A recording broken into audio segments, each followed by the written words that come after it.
I'm here at the Eastmark community where we're just miles away from the great shopping at the Santan Village. We're near 3 major highways and near the Mesa Gateway Airport. As you can see behind me, we're at the Visitor Community Center where they have a wonderful splash pad. It's great to cool off with.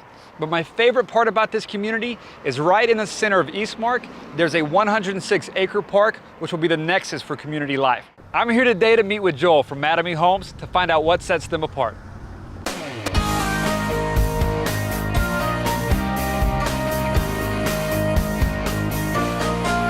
Hey Joel, how's it going? Hey Brad, how are you? I'm doing good. This is Joel with Mattamey Homes. And Joel, when you said we were meeting in a model home, I thought it was going to be finished out. This obviously isn't. We'll get to that. I thought it would be helpful to see the home from the start. You want to see the bones of the home, right? Yeah, so tell me about Mattamey Homes. Where does it start? Well, it starts with a foundation. So the foundations that we use out here is called a post-tension slab, and that is a grid pattern of reinforcement that's actually tightened kind of like a drum. So the slab literally floats on the earth. It doesn't get cracks, it doesn't fall off to the side. Homes that were built, say 10 years ago or more, commonly have cracks that'll telegraph right through the ceramic tile and things along those lines. Yeah, I've seen that a lot as a home inspector. So this has basically a stronger skeletal system, so corners and different areas aren't dropping. Right. It's all monolithic, moving together. That's right. And everything starts with the foundation, right? So you can't build a sound home without a sound foundation. This is going to last for years and years and years. You don't have to worry about it from a resale standpoint. Sure. Then we go to a 2x6 construction. What I'd like to show you is a typical 2x4 stud. This is fairly common with most builders. We're one of the few that builds exclusively with 2x6 construction. And you can see the difference in terms of the depth of the wall, the thickness of the wall. It's a full 2 inches greater, which gives us the opportunity to put in about 45% more insulation in the cavity of the wall. And then we go another step further in that we use a blown-in cellulose, which actually fills the cavities. You don't have voids, and voids are where the heat comes into the home. Right, and I'm a big fan of this. So for the exterior walls, all the studs, they don't use normal 2x4s. They use a larger 2x6. So you get quality structure.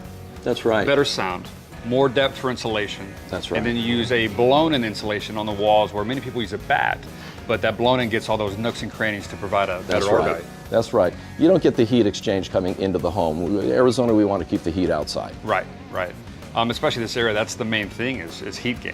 We also use better windows. Sure. With respect to energy efficiency and that transfer of heat.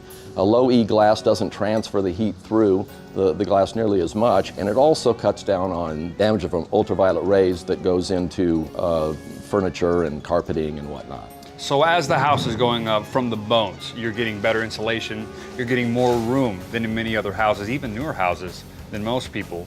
And so you're keeping that heat from coming inside the house. That's when the homeowner does move in, they're already going to save money from that heat gain. And then since we are in Arizona, heat gain is a big deal. It's going to get here sooner or later. Right. So we use a minimum of a SEER 14. That's a high energy efficiency heat pump and or air conditioning system, depending on where we're building. Well, speaking of heat gain and air conditioning systems, I'd love to see how this translates to a finished model home with that AC. Great, well let's go take a look. Let's look at it. So Joel, how does all of that translate from that framed house we were just in to this new finished model?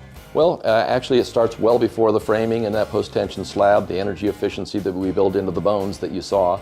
It starts with the design, and even before the design we have to identify who's going to be purchasing the home and design the home for them. We do focus groups, we identify through studies what people are looking for at different life stages of their lives, and then we come up with the designs. When you walk into the rooms of any of our homes, typically you're going to see sight lines into areas that they might be interested in seeing, such as the formal dining area off of a parlor area, into a gathering room, and into a kitchen. I love that you can see it right when you walk in the entryway. You can see the kitchen, you can see the living room, but you still have that individual space. That's right. And then such things as stop and drops, little openings in the walls allow people to see into these other areas, yet still maintaining the individual space. Right. And one thing you can't help but notice when you walk in is all the trim and the details and just the rounded corners and the walls. You can see how thick they are. So, I mean, this isn't like an old house that sways and creaks with a little breeze. I mean, it feels strong. Very substantial. Joel, thank you so much. Thank you. So that's Mattamey Homes, and for more information, go to newhomesource.tv.